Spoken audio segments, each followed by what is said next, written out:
Ya, kita membahas mengenai dialog antar agama. Apakah sudah bisa melihat screen-nya? Belum, sedang proses. Belum, oke, sebentar ya.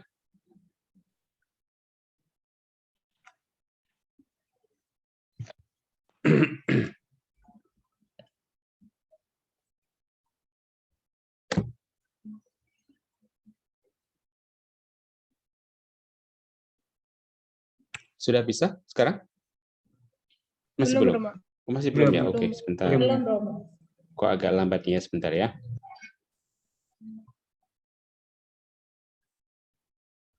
Sudah bisa, Romo. Oke. Ya, baik. Ya.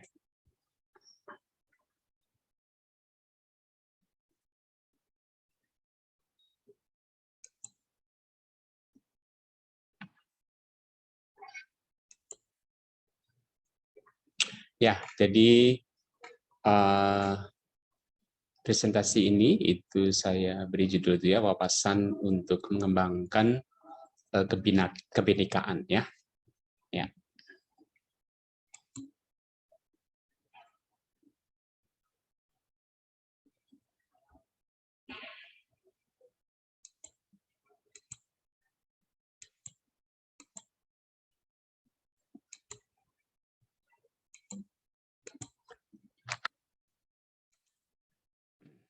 Membangun wawasan kebinekaan melalui penanaman nilai-nilai keagamaan ya. Oke. Ya. Nah, yang kita bahas itu nanti pandangan pendekatan Katolik ya. Nah, nanti Hafni tentu dari pendekatan Islam bisa juga nanti sharing ya. Oke. Lalu ada juga paradigma dalam dialog antar agama, lalu peran dialog, kemudian masalah dalam relasi antar kelompok dan bagaimana kita mencoba mengatasinya ya. Oke. Nah, dialog antar agama di Indonesia itu sudah sangat baik ya, sudah sangat maju. Ya, para pemimpin agama tentu sudah sering mengadakan dialog untuk mengatasi masalah-masalah yang terjadi di Indonesia gitu ya. Memang kadang-kadang di Indonesia terjadi seperti pengeboman gereja ya di Solo, di Surabaya, di Makassar yang belum lama terakhir itu kan di Makassar ya. Jadi beberapa kali terjadi ya, pengeboman gereja, perusakan rumah ibadat ya. Nah, itu tentu peristiwa-peristiwa itu membuat kita sadar bahwa memang terorisme, fundamentalisme agama juga tetap masih kuat mengancam di Indonesia gitu ya. Syukurlah di masa pandemi ini tidak terdengar itu ya, mungkin karena kita memang semuanya bergerak untuk mengatasi pandemi, untuk saling membantu, saling menolong, solidaritas, sehingga memang lalu gerakan-gerakan terorisme, fundamentalisme itu bisa diatasi ya, tidak muncul lagi. Meskipun kita tahu dari berita, kita tahu bahwa beberapa kali ya ada penangkapan para teroris ya di beberapa tempat oleh Kopassus ataupun oleh TNI ya. Oke. Nah, perbedaan agama sering menjadi salah satu faktor pemicu adanya konflik antar agama ya. Sehingga agama sering dijadikan tempat perdebatan yang tidak pernah kunjung selesai persoalannya ya. Maka tidak heran jika konflik antar agama juga kadang masih terjadi di beberapa daerah karena masing-masing kelompok mengklaim agamanya sebagai paling benar ya, kebenaran yang mutlak dibandingkan agama yang lain. Nah, ini adalah yang dinamakan sikap eksklusif ya. Sikap eksklusif seperti ini tentu membuat setiap kelompok agama mengasingkan diri dari agama lain sehingga segala usaha dan upaya yang dilakukan untuk mewujudkan perdamaian dan keselarasan persatuan di antara umat beragama menjadi semakin sulit ya. Kalau ada sikap eksklusif itu. Maka ketertutupan terhadap agama lain buat setiap agama berada dalam ketidakharmonisan dengan agama yang lain. Di lain pihak, dialog antar agama juga semakin merebak di mana-mana untuk mewujudkan perdamaian dalam hidup bersama. Ya, maka menjadi tantangan kita bersama bagaimana kita mewujudkan perdamaian di tengah-tengah kemajemukan agama di Indonesia ini. Ya. Maka dialog hendaknya menjadi landasan utama untuk memerangi konflik, ketegangan, kekerasan yang ada dalam realitas kemajemukan di antara kita ini. Itu harapan kita ya. Mungkinkah dialog umat beragama menjadi dialog kehidupan dapat kita wujudkan untuk membangun solidaritas bersama ya. Harapannya tentu bisa ya. Juga mungkinkah dialog dikembangkan untuk menanggulangi masalah kemanusiaan, masalah pandemi ya, menghadirkan kedamaian dan juga untuk saling memperkaya hidup beriman ya. Oke. Dalam konteks pluralisme agama dan budaya ini, peran kita sebagai guru pengajar agama menjadi sangat penting untuk menanamkan nilai agama yang terbuka, dialogis, sehingga nanti mampu membangun wawasan Bhinneka Tunggal Ika. Itu PR kita semuanya ya. Anda semua sebagai calon guru, calon katekis, ya, termasuk Hafni juga tentu calon pemimpin agama, ya, nanti ke depannya itu diharapkan bisa mengembangkan wawasan keberagaman, dialog, toleransi ya, dan juga Bhinneka Tunggal Ika ini ya. Oke. Nah, dari perspektif Katolik itu pendekatan dialog sudah dialami sejak jemaat perdana ya, sejak terbentuknya gereja pada awal itu sudah ada dialog ya. Pada awal tentu ada penganiayaan oleh agama Yahudi terhadap orang-orang Kristiani ya. Mereka menjaga jarak, tidak berdialog ya, juga penganiayaan dari pemerintah Romawi ya. Maka dialog sebagai bentuk pertahanan supaya tidak dianiaya itu coba dilakukan pada waktu itu ya. Dialog sebagai bentuk kompromi dengan yang berkuasa, dengan mayoritas. Lalu ketika gereja dijadikan agama negara dengan Edik Milano tahun 313 oleh Kaisar Konstantinopel, di situ gereja menjadi berkembang secara kelembagaan, muncul jabatan gerejawi, muncul imam dan seterusnya. Nah, pada waktu itu gereja memandang agama lain itu secara negatif ya. Ada istilah extra ecclesia nulla salus ya. Di luar gereja tidak ada keselamatan. Sehingga lalu muncul juga perang salib ya, dalam sejarah dunia ya, ada perang salib. Dialog dimaksudkan untuk mempertobatkan orang lain. Kemudian masa misionaris abad pertengahan sampai abad yang lalu ya, gereja terpanggil menyebarkan Injil ke seluruh dunia bersama dengan penjajahan bangsa Barat. Misionaris datang mewartakan Injil termasuk ke Indonesia ya. Para misionaris melihat perlu adanya penyesuaian dengan budaya setempat yang dinamakan inkulturasi. Misionaris melihat agama dunia, Hindu dan Buddha mengakui adanya unsur positif di dalamnya yang terhubung terkait dengan gereja. Maka di sini dialog digunakan sebagai sarana untuk membawa orang pada gereja. Lalu, nah, Konsili Vatikan kedua merupakan tonggak sejarah yang paling penting dalam gereja Katolik karena ini merupakan cikal bakal lahirnya dialog antar umat beragama yang positif, yang baik. Ya, Konsili Vatikan tahun 62 sampai 65. Ya, sikap gereja sebelumnya itu cenderung tadi ya, dengan pendekatan extra ecclesia nulla salus, luar gereja tidak ada keselamatan, ya, sehingga gereja itu eksklusif, tertutup, mengasingkan agama lain. Tapi dalam Konsili Vatikan kedua lalu ada perubahan yang drastis ya, perubahan yang 180 derajat begitu ya, karena pengaruh Karl Rahner ya, seorang Yesuit yang terlibat dalam Konsili Vatikan yang kedua. Dia mengatakan bahwa keinginan Allah untuk menyelamatkan seluruh umat manusia, sehingga Allah melaksanakannya dengan berikan rahmat supaya manusia selamat, sehingga setiap orang itu mempunyai apa yang dinamakan supernatural eksistensial, yaitu setiap orang akan terarah kepada realitas yang ilahi ataupun yang transenden. Ya. Jadi Allah menghendaki kita semua selamat, maka Allah juga memberikan kita rahmat yang disebut eksistensial supernatural, yaitu kecenderungan untuk terbuka, terarah kepada yang ilahi.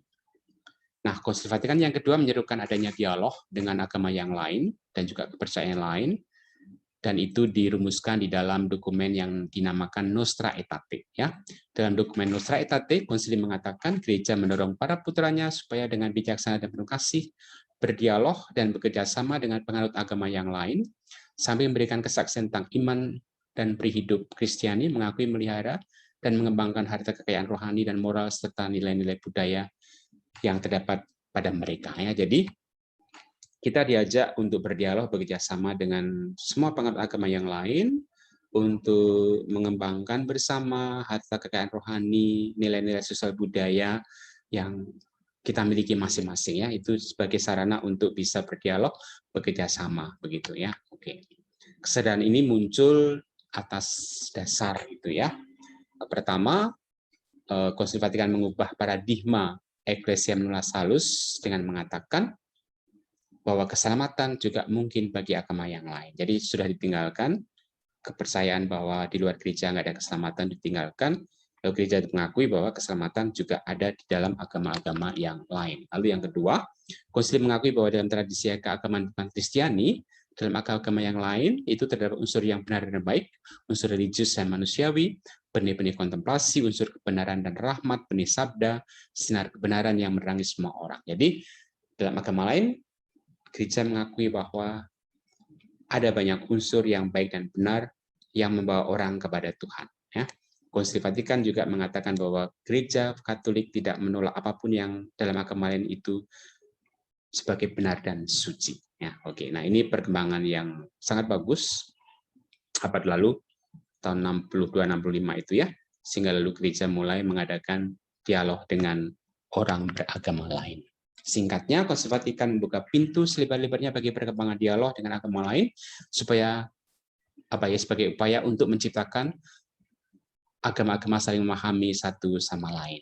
Ya, oke, itu perkembangan dari gereja Katolik yang mulai mengadakan dialog antar umat beragama. Nah, ada 3 paradigma dalam dialog antar umat beragama ini. Ya, kemajemukan agama sering melahirkan konflik dan juga berbagai pemikiran yang mengantar agama pada sikap fanatik ataupun tertutup terhadap agama yang lain. Sikap ini membuat konflik tidak dapat dielakkan. Ya.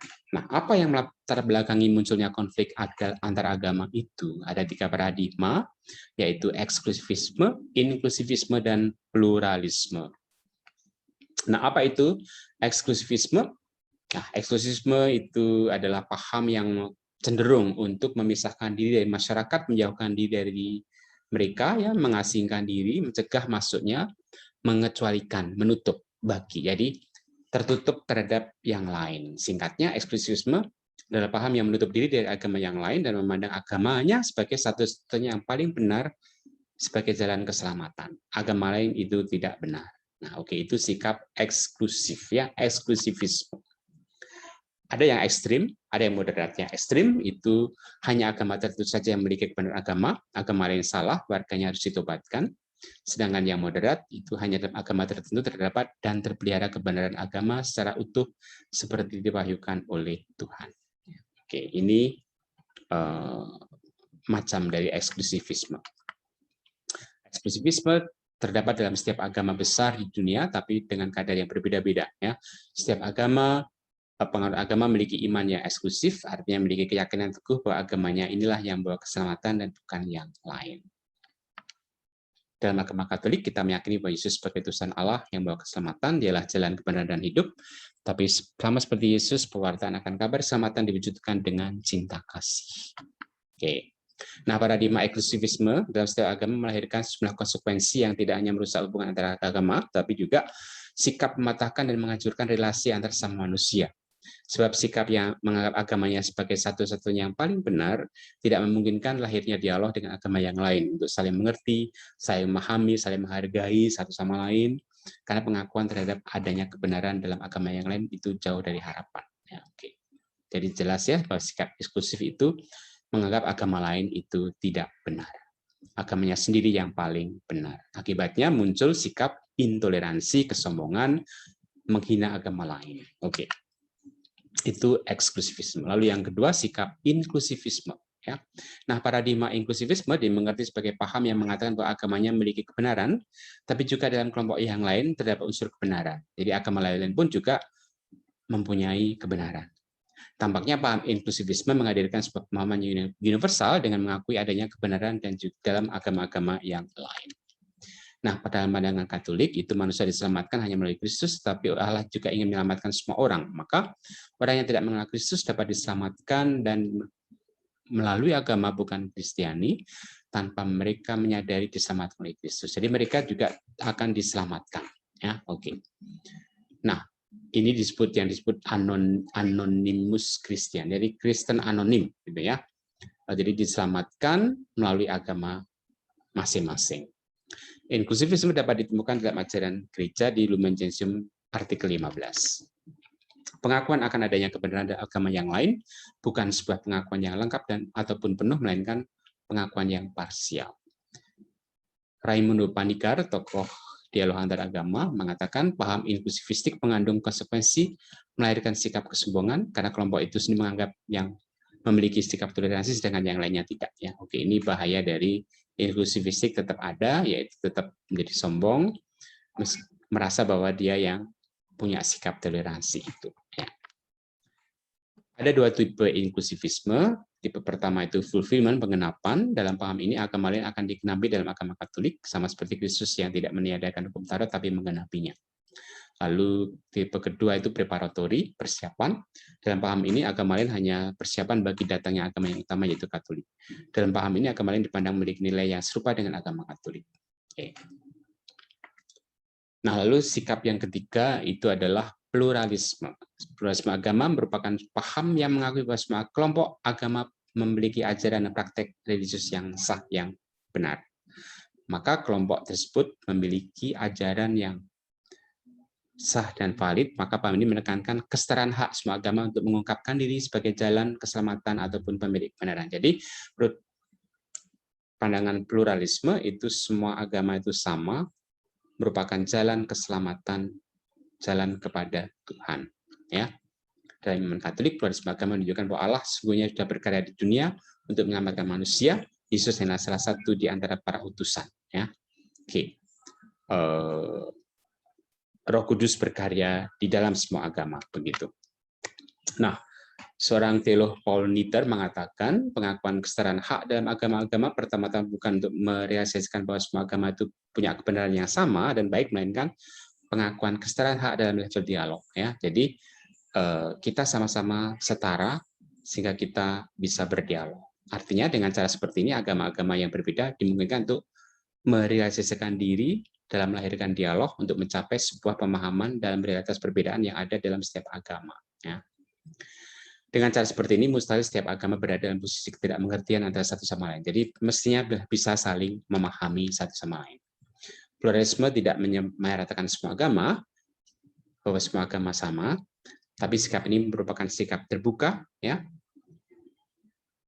Tetapi tidak menghargai kekhasan agama yang berbeda, ya. Kalau mengatakan semuanya agama sama, gitu ya. Maka kita mengatakan bahwa semua agama merupakan jalan kepada keselamatan, tapi juga punya kekhasan masing-masing, gitu ya. Kita terbuka, kita hargai juga kekhasan masing-masing agama. Oke. Nah, teologi pluralis mengakui bahwa Allah sebagai sumber kebenaran dan transformasi memiliki banyak pengungkapan akan kebenaran dalam bentuk-bentuk transformasi lainnya. Ya. Teologi pluralis tidak hanya mengakui adanya berbagai perbedaan agama, tetapi juga mengakui nilai dan keabsahan dari dunia yang serba berbeda ini. Agama lain bukan hanya sangat berbeda, tapi juga sangat bernilai. Ya, oke. Jadi kita akui bahwa semua agama bernilai untuk membawa orang pada kebenaran, pada keselamatan. Teologi pluralistik mendorong orang umat beragama mengkomunikasikan, membagikan yang bernilai dari agama mereka. Ya, maka agama antar agama harus berdialog. Ya, kebenaran setiap agama bukan untuk dirinya sendiri, tapi untuk dipertemukan sehingga terjadi proses belajar yang berdalam kebenaran masing-masing agama. Hakikat agama jelasnya relasional dan dialogis. Ya, jadi kita selalu setiap agama itu relasional dan dialogis. Setiap agama tentu akan mengundang untuk berdialog, berrelasi dengan umat beragama lain. Jadi, semua agama perlu berbicara dan bertindak bersama. Perbedaan dalam masing-masing agama tidak menghalangi hubungan antar sesama di antara mereka. Nah, bagaimana sikap kita? Kita bersikap terbuka, menghargai, mengakui perbedaan agama lainnya, ya, tapi juga tidak menjadi kehilangan iman atas agama kita sendiri, ya, tidak absolut. Hanya agama yang paling benar, tidak, tapi juga tidak relatif, ya, semua agama sama. Jadi kita tetap mengakui iman kita, tapi kita terbuka terhadap agama yang lain. Ya, kita mau saling belajar, saling melengkapi. Ya, dialog hanya mungkin kalau kita meyakini bahwa iman kita sendiri itu benar, sekaligus kita punya sikap terbuka terhadap umat beragama lain. Nah, oke, jadi ini ya 3 paradigma tadi: eksklusivisme, inklusivisme, dan pluralisme.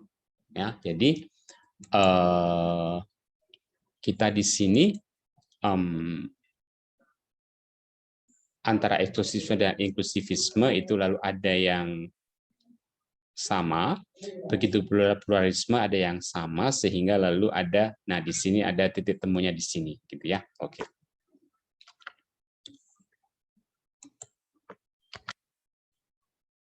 Nah, apa itu dialog dan religiusitas? Dasar dialog adalah religiusitas ya. Minggu yang lalu kita sudah membahas tentang unsur religiusitas, unsur batiniah dari setiap agama itu mempunyai religiusitas. Nah, religiusitas inilah yang mempertemukan semua agama sehingga terjadi dialog. Ya. Agama sendiri lebih memperlihatkan struktur institusional, aturan, dan ideologi sehingga yang dimunculkan adalah perbedaan yang tidak terjembatani. Sedangkan religiusitas itu sesuatu yang lebih melihat aspek dari lubuk hati, di mana setiap orang berjumpa dengan Tuhan. Dalam hatinya, setiap orang menyadari memiliki kesamaan sejati, yaitu dipanggil untuk menuju kepada Tuhan. Maka yang bisa menyatukan itu adalah religiusitas dari masing-masing agama. Ya, oke, minggu lalu sudah kita bahas ya. Oke. Nah, apa peran dialog di dalam pluralitas agama? Ya. Bagaimana peran gereja dalam membangun dialog di tengah-tengah kemajuan agama ini? Paus Yohanes Paulus II merupakan salah satu tokoh yang menekankan dialog sebagai jembatan untuk menuju perdamaian antar umat manusia. Yohanes Paulus II mengajak gereja untuk aktif melibatkan diri dalam membangun dialog dengan agama yang lain. Keterlibatan gereja dalam membangun dialog dengan agama lain merupakan pengakuan bahwa hanya dengan dialog setiap kelompok keagamaan dapat saling mengerti, saling memahami satu sama lain. Ya. Keterlibatan gereja dalam dialog merupakan ungkapan iman akan kasih Allah, iman yang berbagai kehidupan. Dialog merupakan unsur mendasar bagi gereja sekaligus sentral dalam pemikiran etis umat manusia, sebab setiap orang ingin mengenal apa yang baik, benar, dan adil dalam pribadi maupun di dalam kelompok yang lain. Hanya dialog memungkinkan manusia mengakui dan menerima secara terbuka perbedaan sekaligus berusaha mencari apa yang dibutuhkan oleh setiap manusia di tengah-tengah perbedaan yang ada, meskipun usaha itu kadang-kadang dalam situasi ketegangan. Ya, oke. Tadi dari pengalaman tadi ya ada yang mengalami ketegangan itu ya, tetapi yang penting kita mencoba untuk bisa menjembatani perbedaan yang ada. Dialog antara umat beragama bukan bertujuan menciptakan satu agama tunggal, tidak, tetapi berbagai agama itu bisa berkembang, ya, masing-masing bisa berkembang, dan dalam dialog yang korelasional ini juga disertai dengan tanggung jawab global, karena itu pendekatannya bukan eklesiosentris, kristosentris, ataupun teosentris, tapi soteriosentris. Ya, artinya pendekatannya bukan memusatkan pada gereja ataupun Kristus ataupun Tuhan, tetapi lebih-lebih keselamatan. Ya, pusat kita yang bisa mempertemukan adalah keselamatan, bahwa semua agama membawa pada keselamatan, maka keselamatan itulah yang kita utamakan untuk bisa mempertemukan agama-agama yang ada. Dasar bersama bagi dialog adalah penderitaan manusia, kerusakan ekologi, masalah-masalah sosial di dalam masyarakat kita, ya, kesejahteraan manusia dan lingkungan hidup yang baik, itulah yang mau kita arah di dalam dialog antara beragama, ya, supaya kita bersama-sama bisa mewujudkan kesejahteraan manusia, bisa mewujudkan lingkungan hidup yang baik, ya. Oke. Nah, dasar bersama dialog penting ditetapkan agar tidak terjadi kelesuan ataupun kesepian moral, sehingga dapat mengambil keputusan etis bersama demi kesejahteraan manusia dan bumi. Terobosan konkret yang dapat dibuat adalah merumuskan etika global bagi tindakan bersama. Ya. Etika global ini dapat menjadi kenyataan jika dilakukan dialog global, sehingga akhirnya tanggung jawab global dapat dilakukan bersama-sama. Di sini menjadi religius berarti menjalani kehidupan yang bertanggung jawab secara global. Jadi kita semua diundang untuk menjadi religius, menjalani kehidupan yang bertanggung jawab secara global, yaitu demi kesejahteraan umat manusia, ya, demi keutuhan lingkungan hidup di mana kita tinggal. Dengan tanggung jawab global yang ini seperti ini, ya, sebagai tugas bersama, maka semua umat beragama bisa lebih saling menghidupkan dan juga memperbaharui. Nah, itulah harapan kita semuanya ke sana, ya. Nah, bentuk-bentuk dialog itu ada beberapa macam, ada 4 macam, ya. Pertama, dialog kehidupan. di mana masing-masing melihara solidaritas dan kebersamaan, jadi hidup bersama dengan nyaman, dengan baik, dengan rukun, ya, itulah dialog kehidupan, ya. Kita bertetangga, ya, kita semua di Indonesia ini biasanya bertetangga dengan berbagai macam umat beragama, ya. Ya, maka hidup bersama dalam sehari-hari itu adalah yang dinamakan dialog kehidupan, ya. Lalu yang kedua adalah dialog dalam tindakan, di sini lewat kerjasama mengusahakan kedamaian dan keadilan. Jadi bersama-sama bekerja sama dengan umat beragama lain untuk mengusahakan kedamaian, keadilan, untuk misalnya membangun jembatan, membangun kebersamaan, membangun kerukunan, ya itu ada tujuan bersama, ya. Oke, itu dialog dalam tindakan. Masa pandemi ini juga bisa mengajak kita semua untuk bertindak secara konkret, mengatasi pandemi bersama, menolong yang terdampak langsung, dan seterusnya. Itulah dialog tindakan, ya. Kemudian dialog iman ataupun spiritualitas itu lewat ibadat bersama, doa bersama, ya, dari berbagai macam agama, ya. Dulu pernah Paus Yohanes Paulus yang kedua itu mengadakan doa bersamanya di Asisi, ya. Itu adalah salah satu tonggak sejarah yang penting dalam dialog antar umat beragama. Kemudian Paus Fransiskus, ya, 2 tahun yang lalu itu, ya, berkunjung ke Abu Dhabi, ya, itu lalu membuat kesepakatan bersama, ya, dengan pimpinan agama Islam, ya, sehingga terbit apa yang dinamakan dokumen persaudaraan, ya. Oke, juga lalu dalam dokumen yang terakhir Fratelli Tutti itu Paus Fransiskus mengajak kita untuk berdialog dengan umat beragama lain. Oke. Itu dialog iman, dialog spiritualitas, ya. Lalu keempat, dialog teologis. Nah, di sini melalui percakapan di mana para ahli mempercakapkan ajaran agama masing-masing, ya. Oke, jadi ini untuk yang para ahli itu bisa dialog teologis, untuk kita semua bisa dialog iman, ya, ibadat, doa bersama, ya, sharing pengalaman iman dan seterusnya. Dialog tindakan adalah kalau kita bekerja sama dengan orang lain, dengan umat beragama lain untuk mewujudkan kedamaian, keadilan, ataupun punya proyek tertentu bersama-sama, ya, untuk kesejahteraan bersama. Oke, baik. Itu 4 bentuk dialog. Saya kira cukup jelas. Nah, tujuan dialog apa?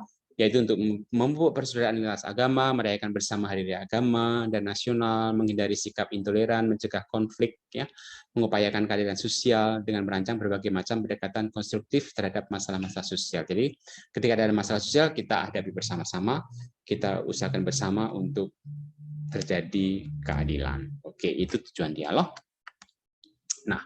Nah, masalah dalam relasi antar kelompok memang bisa terjadi di samping dialog antar agama, tentu juga bisa terjadi masalah, ya, misalnya karena tidak cukup pengetahuan pemahaman tentang agama lain yang benar dan imbang akan menyebabkan kurangnya penghargaan maupun memunculkan sikap curiga. Jadi kalau kita tidak paham tentang agama lain, itu akan menjadi curiga. Maka pada awal kemarin kan saya mengajak teman-teman untuk mempelajari agama-agama, ya, juga nanti setelah UTS kita mendalami masing-masing agama supaya apa? Juga untuk dalam rangka ini supaya kita semakin bisa menghargai agama lain, ya. Oke.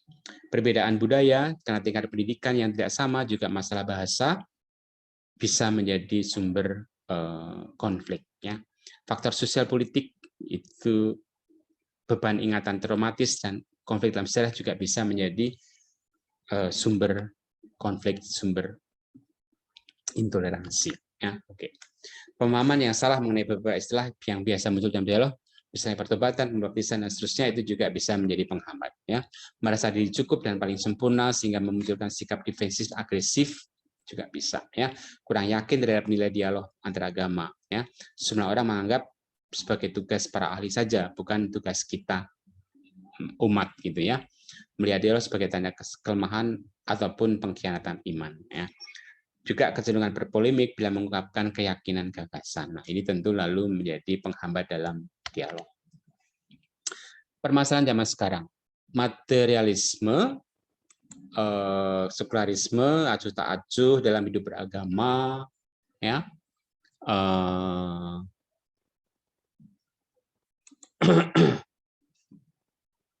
banyak sekte keagamaan fundamentalis memunculkan kebingungan dan persoalan tertentu. Sikap tidak toleran yang kerap diperparah oleh faktor politik, ekonomi, ras, etnis, dan kesenjangan, ya. Ini penghambat dialog, ya.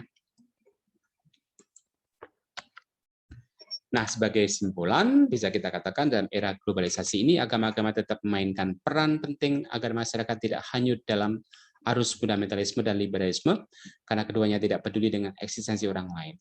Jika agama-agama tidak berdialog, maka kekerasan atas nama agama dapat menciderai kesatuan bangsa dan menciptakan ketakutan di dalam masyarakat.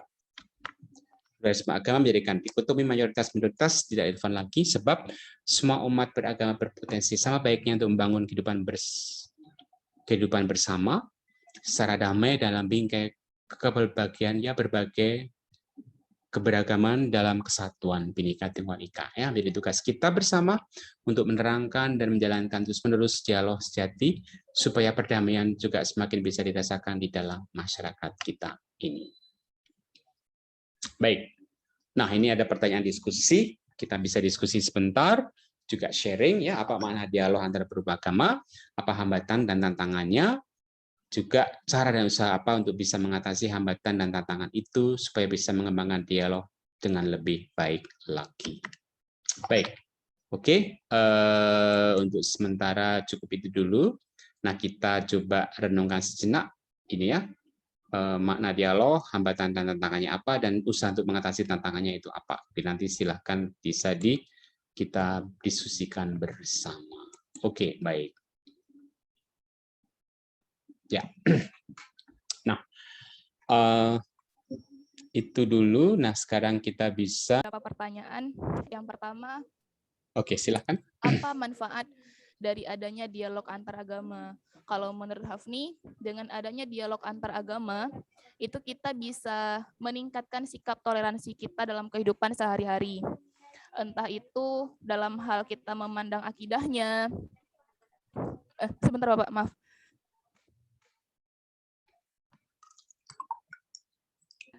Oke, baik Bapak, mohon maaf. Jadi tadi bahwa ketika tidak adanya dialog antar agama, itu menimbulkan sikap intoleransi antar agama. Namun dengan kita saling berdialog, saling berdiskusi, membahas tentang ketuhanan, tentang perintah-perintah dalam agama, kita bisa saling kenal dan saling memahami. Gitu. Terus, dan hal ini juga yang mendasari saya kenapa memberanikan diri mengambil mata kuliah ini di Sanata Dharma. Kemudian untuk pertanyaan keduanya, apa hambatan dari dialog agama? Itu tadi kadang egoisme pribadi seseorang, rasa tidak ingin terbuka, menganggap bahwa dirinya yang paling benar. Menurut saya 3 hal ini yang sangat menjadi sebuah tantangan ya, karena juga hal ini berkaitan dengan pola pikir seseorang, yang mana saat pola pikir itu telah melekat pada dirinya, pasti sangat susah untuk kita ubah gitu kan. Namun kalau memang dia tipikal orang yang terbuka, kita bisa dengan mudah mengajak berdiskusi, bertukar pikiran. Kemudian untuk pertanyaan ketiga, apa usaha yang bisa kita lakukan untuk menjalin adanya dialog antar agama? Kembali lagi ke tadi, kita sebagai seorang individu yang beragama, kita memiliki sikap terbuka, memiliki mindset yang terbuka tentang agama lain, dalam hal dialog antar agama tadi, tidak beranggapan bahwa semua agama itu benar dan bukan cuma agama saya saja yang paling benar. Adanya tukar pikiran gitu dari diri seseorang, itu harus ada sikap menerima gitu. Kita di sini belajar, dan ya namanya dunia ini yang luas, tidak hanya ada satu agama, tapi ada banyak agama-agama lain. Terus kalau kita tidak saling berdiskusi dan bertukar pikiran, ya tadi akan menimbulkan konflik-konflik tersendiri dalam sebuah negara. Mungkin demikian Bapak. Oke, ya. Ya, baik. Terima kasih Hafni untuk sharing-nya, untuk insight-nya, pemahamannya ya. Oke, baik. Oke, sekarang teman-teman yang lain silahkan bisa juga sharing dan berdiskusi. Silakan. Siapa? Bisa raise hand.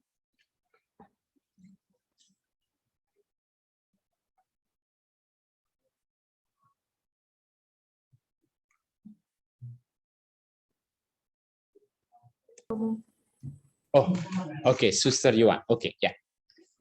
Terima kasih Romo. Memang setelah saya mendengar banyak sekali penjelasan dari Romo tadi ya,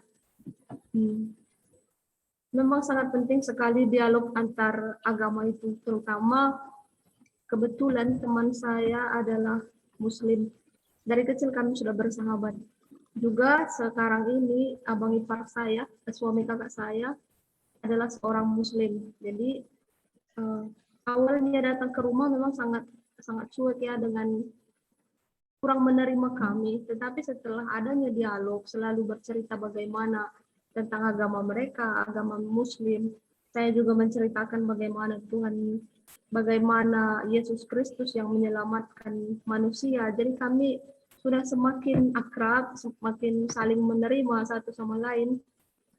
Dan dalam rumah kami itu sudah mulai ada kedamaian saling terbuka. Itulah sangat pentingnya dialog.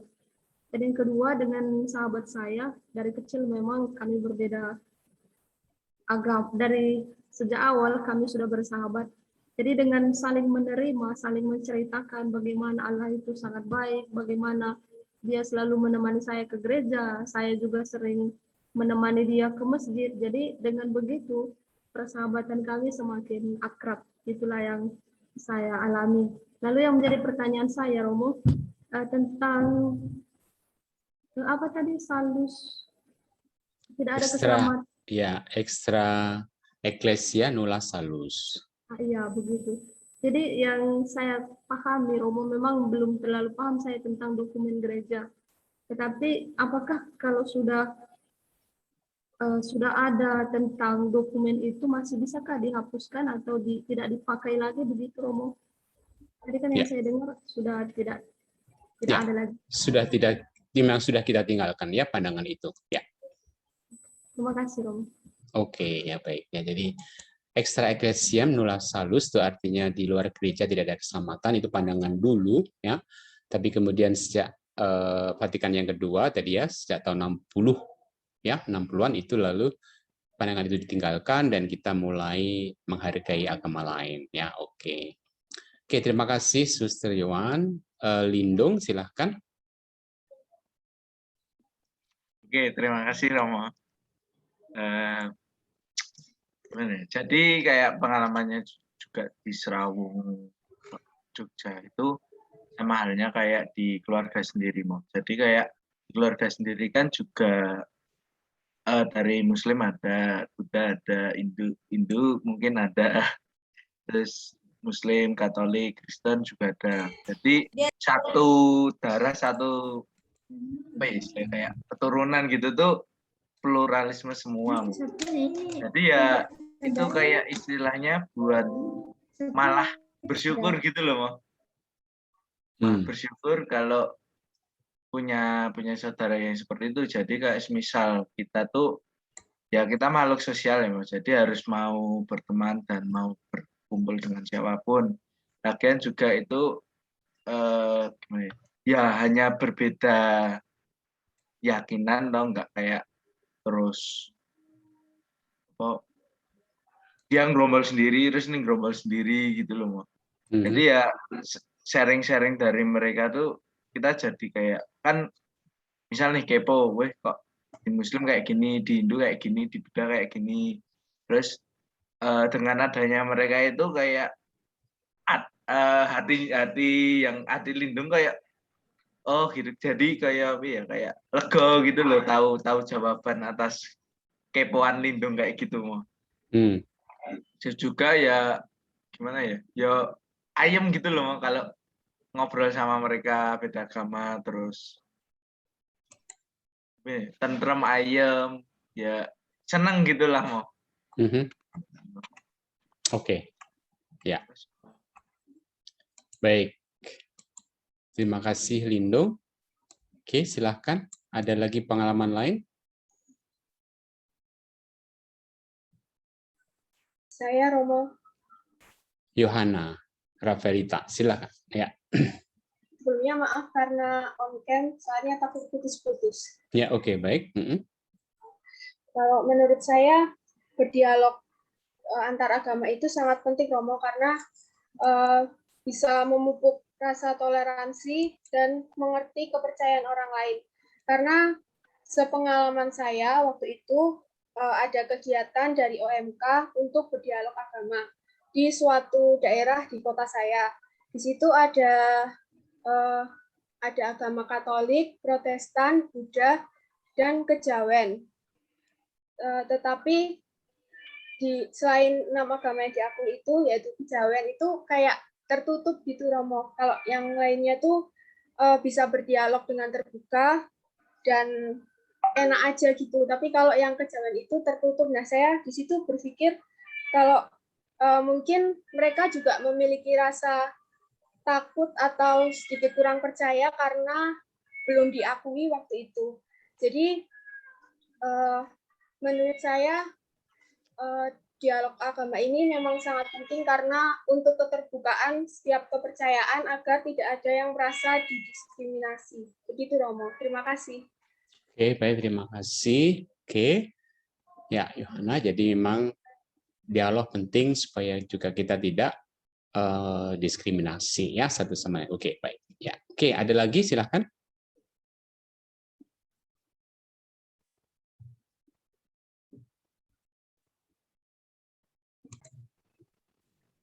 Oke, silakan Diki. Saya itu memiliki pengalaman berdialog dengan praktisi Kejawen, Rom. Nah, beliau tanya jawab dengan saya, terus membahas mengenai tata caranya dia. Sebenarnya kalau saya lihat-lihat itu juga mereka tuh tujuannya cuma satu ya, yaitu juga Tuhan, Romo. Seperti itu. Terus saya juga terkesan dengan kata-kata dia karena jangan kamu ngomong kalau kamu beragama, tapi laku hatimu itu tidak sesuai dengan apa yang diperintahkan oleh agamamu. Seperti itu. Jadi di situ tindakan kelakuan kita juga harus sesuai seperti yang disabdakan seperti itu. Makanya jangan menganggap beragama kalau tidak bisa, istilahnya kalau dari hati kan harusnya menghargai orang lain, toleransi dan sebagainya seperti itu. Oke, ya baik. Ya, terima kasih. Jadi memang harus dari hati ya. Oke, terima kasih Diki. Oke, lanjut siapa lagi? Ya, silakan Clara. Yang pertama, menurut saya makna dialog antar umat beragama. Makna dari dialog antar umat agama itu menurut saya lebih meningkatkan semboyan Bhinneka Tunggal Ika yang ada di Indonesia karena perbedaan makna dialog itu sangat penting. Memang saya akui sangat penting karena dari situ kita bisa menumbuhkan rasa saling menghargai satu sama lain walaupun perbedaan yang ada di Indonesia. Yang kedua, apa hambatan dan tantangan dalam berdialog yang terjadi di dalam masyarakat kita? Menurut saya hambatan dan tantangan dalam masyarakat kita itu yang keseringan saking gimana ya Romo? Saking percayanya orang itu sama agamanya, terkadang tuh orang masih bersikap tidak percaya gitu kalau misalnya kita menanyakan sesuatu tentang agamanya, nanti mereka itu seperti masih tertutup dan belum berani untuk terbuka tentang agamanya gitu.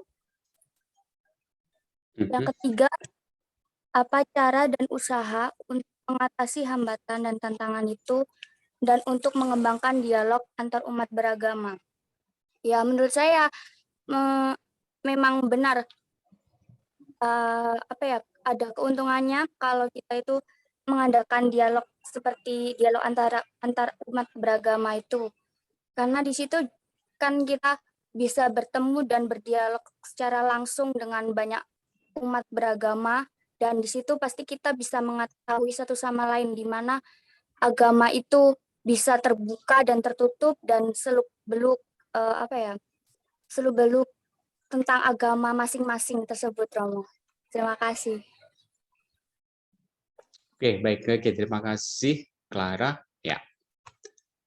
Jadi perlu keterbukaan ya untuk bisa berdialog dengan umat beragama lain. Oke. Ada lagi Lanjut, silakan. Saya Romo. Cecilia Satrianti. Maaf, off cam Romo, jaringannya nanti takutnya putus-putus suaranya. Oke. Menurut saya, kenapa dialog antar agama itu penting? Supaya kita saling mengerti, menghormati, dan memahami agama lain dalam perbedaan. Bisa kita lihat di sekeliling kita sekarang ini banyak orang yang berbeda agama, tapi karena kurang memahami keyakinan dari orang lain, mereka menyampaikan sesuatu yang salah tentang agama yang mereka bicarakan. Sehingga hal itu bisa saja menyebabkan kesalahpahaman antar satu dengan yang lainnya. Sehingga dialog agama sangat penting untuk meningkatkan rasa toleransi dalam perbedaan yang ada di sekitar kita. Terima kasih, Romo. Oke, baik. Terima kasih. Oke, lanjut. Siapa lagi? Ada. Agustinus Saud, yuk. Ya, baik.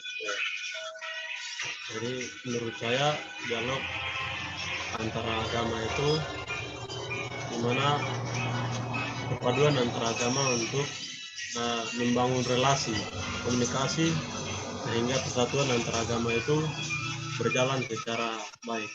Dan situ setiap relasi yang dibangun itu perlu ada kepercayaan bersama, biarpun beda keyakinan atau beda agama, tapi kita satu tujuan. Baik, terima kasih. Itu dari saya. Oke, terima kasih Agustinus Saud ya. Jadi kita perlu ya toleransi, perlu keterbukaan supaya bisa berdialog ya. Oke. Oke, ada lagi? Saya Romo. Suster, ya, Suster Liana ya. Ya, Romo. Terima kasih Romo. Saya mau sedikit berbagi pengalaman tentang perlunya dialog itu, Romo. Oke. Saya mengatakan bahwa dialog itu memang sangat-sangat diperlukan gitu, Romo, untuk bisa mengubah cara pandang saya dengan agama orang lain. Dan itu terutama harus dimulai dari diri saya sendiri, seperti itu. Ketika kami pernah berkunjung ke satu tempat yang mayoritas saudari Muslim, awalnya kami merasa kaku dan juga demikian sebaliknya, mereka juga berhadapan dengan kami sangat kaku. Kadang kami hanya saling berpapasan, seperti itu Romo. Kadang duduk bersama tapi tidak saling menyapa, seperti itu. Dan ketika saya sendiri memulai untuk berkenalan, tapi bisa diterima dengan baik. Dan saya merasa ini suatu pengalaman yang membuka cara pikir saya, cara pandang saya dengan agama yang lain. Dan di situ kami bisa memulai persahabatan yang baik dan komunikasi yang baik, dan akhirnya bisa saling berkunjung satu sama lain. Dan saya mengalami bahwa pengalaman yang pertama itu menjadi kekuatan bagi kami, di mana ketika merayakan perayaan hari-hari besar, mereka mengucapkan selamat, demikian kami mengucapkan selamat, maka dialog antara agama itu bagi saya menjadi suatu jalan untuk saling mengenal dan saling menghormati. Terima kasih, Romo.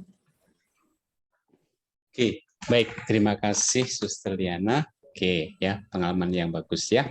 Tentu pertama menjadi canggung, tapi setelah beberapa saat pasti lalu mulai cair dan selalu bisa berdialog dengan baik. Oke, baik. Terima kasih, Suster. Oke, ada lagi? Saya Romo. Oke, ada Bruder Marianus, lalu Afi ya. Afi dulu, yuk. Ya Romo. Baik Romo, terima kasih Romo atas kesempatannya. Kalau dari saya Romo, memang saya tidak pernah berdialog dengan agama lain, tapi dari katanya saja berdialog, artinya kita menceritakan agama kita dengan agama orang lain. Nah, dalam dialog itu tentu untuk maknanya, untuk mengetahui sistem kepercayaan agama orang lain.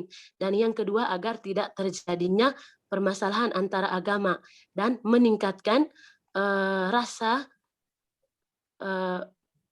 menghargai, untuk meningkatkan rasa perdamaian dengan agama orang lain. Dan untuk hambatannya tadi Romo, hambatan dalam dialog beragama, Yang pertama adanya sikap eksklusivisme tadi, yang artinya bahwa agama orang lain itu tidak penting. Nah, yang ketiga solusinya kita yang sering dialog dengan agama lain atau yang berpengalaman dengan berdialog dengan agama lain itu memberitahu kepada masyarakat bahwa berdialog itu sangat penting untuk perdamaian antara agama. Itu saja, Romo. Terima kasih. Oke, baik. Terima kasih, Afi. Lanjut, Bruder Marianus, yuk.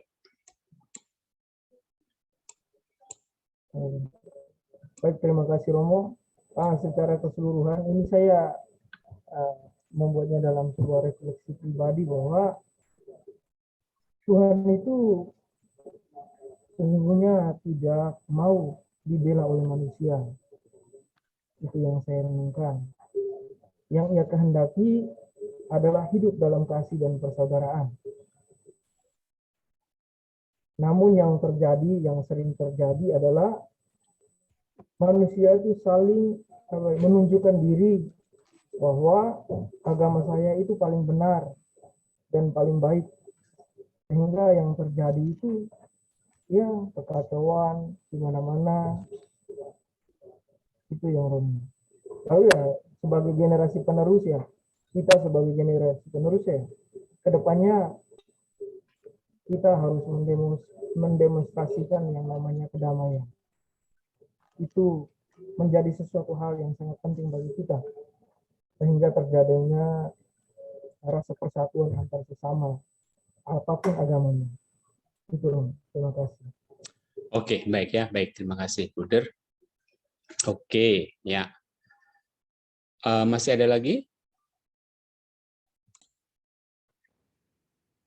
Oke, baik. Jadi pada intinya ya dari pengalaman, dari apa yang kita amati dalam masyarakat memang sangat jelas ya bahwa dialog antara agama itu sangat penting untuk membangun persaudaraan, toleransi, persatuan di antara kita dalam masyarakat, apalagi ketika ada banyak sekali tadi ya masalah-masalah konflik antar agama yang kadang terjadi ataupun gerakan fundamentalisme, gerakan radikalisme yang muncul di tengah-tengah masyarakat, maka memang dialog harus semakin kita intensifkan, kita tumbuhkan supaya memang toleransi dan juga perdamaian dalam masyarakat semakin terwujud. Ya, itu tantangan kita bersama, PR kita bersama, maka malah kita mewujudkan itu ya. Maka, nah dalam tugas nanti silahkan teman-teman juga mencoba untuk menggali ya makna dialog itu dan juga semakin mencoba mengakrabkan ya dengan mereka supaya lalu ini menjadi pengalaman yang baik untuk semakin mengembangkan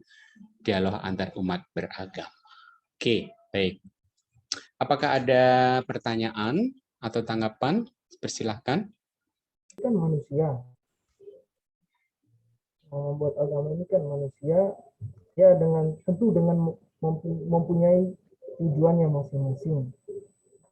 Lalu apa sih yang menyebabkan sehingga agama itu disalahgunakan? Itu. Apa yang menyebabkan bagaimana terakhir, Buder? Apa yang menyebabkan agama disalahgunakan oleh orang-orang? Bisa digunakan oleh orang-orang gitu ya untuk disalahgunakan ya. Untuk menyalahgunakan yang terjadi itu kekacauan. Oke. Ya, baik. Oke, pertanyaan yang bagus ya. Jadi apa kira-kira yang menyebabkan orang menyalahgunakan agama untuk tadi ya, untuk kepentingan diri atau untuk memecah belah gitu ya, itu kira-kira apa? Oke, ada yang mau mencoba menjawab lebih dahulu? Mengapa kok bisa terjadi orang menyalahgunakan agama gitu ya, tidak untuk perdamaian tapi untuk justru permusuhan, pemecah belah dan seterusnya. Ya, baik. Ya, baik. Agustinus Saud ya. Ya. Ya, baik. Jadi saya akan bisa menjawabkan pertanyaan yang tadi sesuai yang saya paham. Nah, jadi penyalahgunaan agama baik itu diskriminasi atau permusuhan, intimidasi itu kembali kepada pribadi seseorang yang mana kurang pemahaman dalam dirinya, sehingga dalam agama itu dia salah membawa nama agama, salah membawa nama memicu banyak perhatian, banyak pandangan orang yang menilai dari berbagai agama yang tersebut. Ya baik, itu menurut saya. Terima kasih. Oke, terima kasih. Ada lagi yang mau mencoba menjawab lebih dahulu?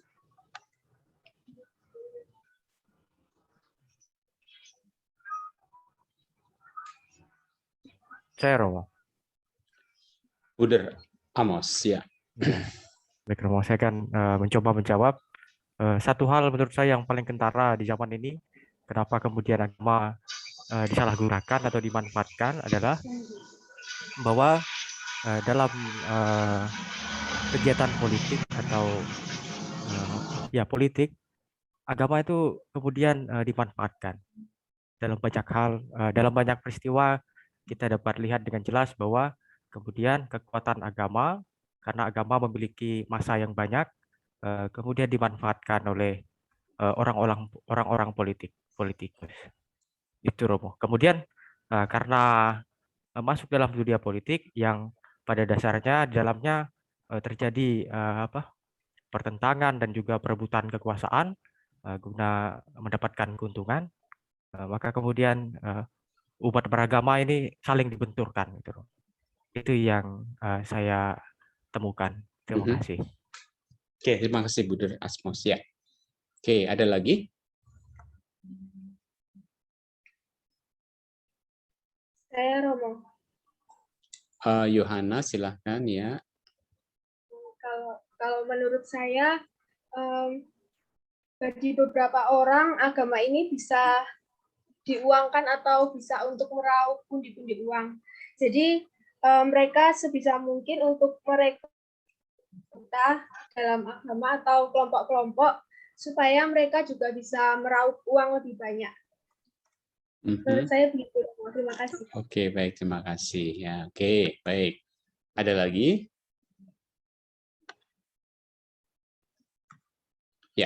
Ya, jadi memang tentu semua agama kan sebetulnya itu baik ya, tujuannya baik ya, mengarahkan orang kepada Tuhan, pada kebenaran, pada keselamatan, tetapi memang tentu lalu bisa disalahgunakan ya. Nah, tadi ya Buder Amos menyebut itu sebagai alasannya politik, Yohana tadi menyebutkan alasan ekonomi ya. Jadi tentu unsur-unsur itu bisa masuk sehingga orang menyalahgunakan demi politik, demi uang ya, ekonomi ataupun masalah sosial gitu ya. Jadi seperti peristiwa apa ya beberapa waktu lalu yang terjadi di Indonesia ya, misalnya ya, itu memang agama lalu dimanfaatkan untuk politik ya, itu pernah terjadi kan, misalnya waktu pemilihan gubernur Jakarta dulu ya, itu agama dimanfaatkan untuk ya menggalang massa supaya bisa memenangkan salah satu calon begitu ya. Oke, lalu juga masalah ekonomi tentu bisa menjadi alasan untuk menyalahgunakan agama ya. Jadi dengan agama itu lalu dimanfaatkan oleh orang-orang tertentu untuk mengumpulkan uang ya. Jadi seperti misalnya dulu ada pernah terjadi ya beberapa waktu lalu itu kasus tentang dana itu ya, pengumpulan dana tapi ternyata itu digunakan untuk mendanai terorisme di negara lain ya. Oke, itu pernah terjadi juga ya. Jadi itu penyalahgunaan agama. Jadi ada macam-macam alasan tentu ya, bisa politik, ekonomi, sosial, budaya, itu tentu saja bisa dimanfaatkan sehingga memanfaatkan agama untuk kepentingan tertentu ya. Jadi ada kepentingan di balik agama yang dianut itu ya, itu lalu bisa, dan tentu lalu ini tentu menjadi tidak benar ya. Oke, baik. Jadi nah, menjadi tugas kita sekarang bagaimana supaya orang tidak lagi memanfaatkan agama untuk kepentingan sendiri, tetapi untuk kepentingan bersama. Itu yang menjadi tugas kita. Maka kita harus terus-menerus ya mengusahakan itu lewat dialog kehidupan, dialog tindakan, dialog iman, dialog teologis ya. Kalau dialog teologis lebih pada untuk para pembina agama ya. Kita bisa mengembangkan yang dialog kehidupan, dialog tindakan, dialog iman itu ya. Oke. Baik, saya kira itu dari kesimpulan kita adalah menjadi tugas kita bersama ya untuk semakin mewujudkan dialog supaya terjadi perdamaian, kesatuan, dan juga kita bisa bersama-sama bekerja ya untuk keadilan sosial, kesejahteraan masyarakat Indonesia ini. Oke, begitu. Oke, saya kira bahan dialog cukup ya, waktunya juga sudah hampir habis ya. Oke, baik. Terima kasih untuk partisipasinya ya.